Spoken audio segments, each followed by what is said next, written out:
The RV Show USA is brought to you by Flagstaff, building better RVs, making smarter RVers. All right, Alan Warren, the RV Wingman, back with you. And I gotta tell you, I'm big on what's called situational awareness. We can all see what we can see, right? We can't see what we can't see. Well, I do my best. I do my best to be aware of those things that I'm unaware of, if that makes any sense. It's like a game for me. So I'm at the post office the other day, picked up my mail. I'm sitting out in the car. This lady walks out of the post office. I'm reading my mail. She walks right up to my car. She opens the door to get in. I looked at her like, what's going on? She was oblivious, clueless. I'm thinking, this woman doesn't even know. She doesn't have a clue where she is. So fast forward. I'm at the post office a couple days later. This time I got my mail. No, lady wasn't there. I walked out to my car, went to open the door, and it was locked. I'm thinking, oh no. Only problem was, it wasn't my car. I did the same thing that the lady did. I tried to get in the wrong car. It's so embarrassing when you do things just like, how did that even happen? You don't know what you don't know until you finally know it. So I think that we're all pretty aware, right? Well, sometimes. All right, on our guest line is a first-time guest on the show. His name is Jerry Neal from I Love RV Life. Jerry, how you doing? Peachy Keen, Alan. How are you today? Good. So did you hear my story about the post office? You ever have anything like that happen to you? I've never had that happen, but, we talk about sitting around the campfire and sharing certain things that we may not be too proud of. I usually win the campfire story with this one. We had a long haul. It was one of those 7, 8, 9 hour hauls where, you just had traffic all over the place, and we pulled into the campground, and I was shot. I was just absolutely wore out. And you need to be engaged. You've been talking about that throughout your show tonight. I wasn't very engaged. So Joan said, get the power on, get the water so I can, give water to the kitties and all those types of things. I'm hooking everything up, water, sewer line, electric, all those types of things. And, if anybody to set up a camper, it takes about an hour-ish. Yeah. Put out the rug, put out the chairs, yah. And I came inside, and Joan said, we have no water. I said, of course we have water. I hooked it up over an hour ago. No, we don't have any water. So I walked up into the bathroom. I turned the water faucet on. No water.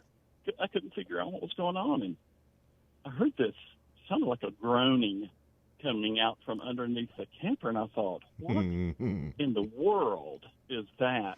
I mean, it was groaning. And I looked down at the toilet, and it was bubbling. And I thought, what the heck? And probably not my most brilliant moment that I've ever had in my life. But I reached over and I took my foot and I pressed down on the flusher on the toilet. What I didn't realize I had done is I had hooked up the water hose to, instead of the city water connection on the side of the camper, I had hooked it up to the black tank flush valve, which had been building up pressure for over an hour. Don't tell me it burped on you. I had a brown volcano that erupted from our toilet, hit the ceiling, coated me in brown stew, and it was just monumental. It was a monumental event. I think it took 6, 7, 8, 10 rolls of paper towels, several boxes of Clorox wipes. I think that was at least 2 tanks of hot water of that shower that I took, and probably about 4 or 5 hours of cleaning and many cans of air freshener. Some of the best stories are the ones that when they happen, it's like, oh no, what are we going to do now? But later on down the road, they do really make for some really good storytelling material. So, all right. So I Love RV Life. Tell us about it. Well, I Love RV Life. Con actually came about as an accident. I'll take you back to January the 2nd of 17. I'm an internet marketer, television commercial, infomercial guy for a long time. And I spun off the video business to the radio, TV stations and so forth, and just kept the internet marketing business. And my adult children, mine and Joan's adult children, said, Dad, you and Mom love RV Life, and you go to all these different places. We'd love to see them through your eyes. So I said, okay. So I just grabbed a camera and just started walking around a campground. 5 little videos later, about 6, 7 weeks, I went out to the YouTube channel to load one up, and we had 100 subscribers. I looked at Joan and went, I guess we need to be serious. So we sat and talked about, what do we want to do? So since the kids said, Mom and Dad, you love RV Life, I found iloveRVLife.com was available. And it was actually kind of a joke with the kids. They thought it was hilarious. It's actually become a growing brand. And we decided that there's so much out there and so many different channels. We wanted to do something a little different. So we wanted to do a really positive channel and give people an avenue to be able to see good things that were in RV life. We don't hide the troubles or the challenges. I just shared that, didn't I? But we don't dwell on it. If we break down, we don't let everybody see us having the hissy fit on the side of the road and the woe is me moments. But we will talk about how to avoid it and those types of things. But it originally started out as tours, great campsites to go to. We don't show any bad campsites. You can figure it out. If it's not on the channel, then we probably didn't like it. That's why we have wheels on this thing. We go to the next one, and we just decided that we'd give people, here's a good place to stay. Here's a great place to go tour, and then people started saying, I'm new to RV life. How do I clean my black tank? I've got my sensors all messed up, or my hot water heater. Do I need to do maintenance, or how do I winterize, or how do I clean my roof? So probably about 30% of our content started being developed for very simple, easy ways to be able to do that basic maintenance that everybody should be doing. Tire care, you've already talked about that tonight. All those types of things. So 30% how-tos for the newbie, and then the remaining 70% is fun campgrounds, and we really try to do it upbeat. I'm on most of them. Joan's she's a little shy to the camera, but she's getting more and more involved. And I was going to ask you, is this just Jerry's baby, or is this Jerry and Joan's baby? Or It's Jerry's baby, and Joan loves coming along for the ride. There you go.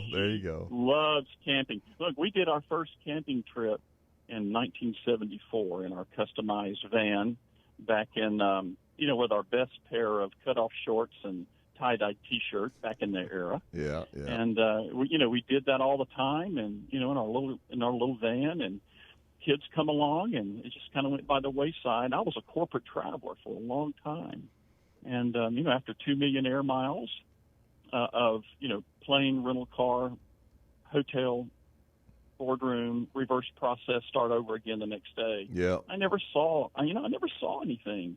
And in 14, we just decided enough's enough. The business is portable.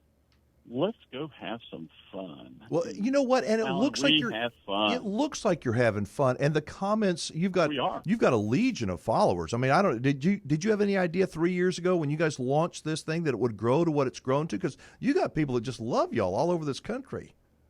Yeah, it's amazing. I can share that as well. We're getting close to 30,000 subs. We're not quite there yet, but we're adding 700, 800 a month roughly. Depends on the content. YouTube is a fickle little animal, but the video that you put up that you expect nothing is the one that gets 15,000 views, and the one that you go, this one's going to be stellar, you get 700 views. Yeah.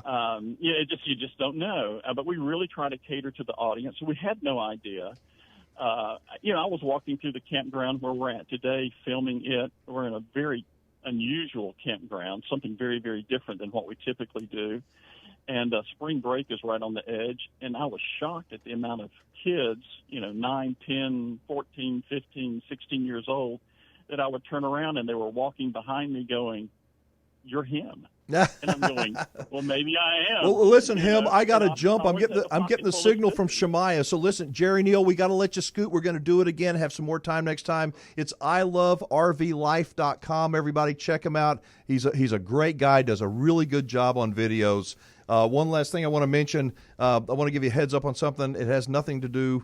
It's going to be a project I'm working on for next week. It is talking about the Good Sam Extended Service Plan, what they call an ESP.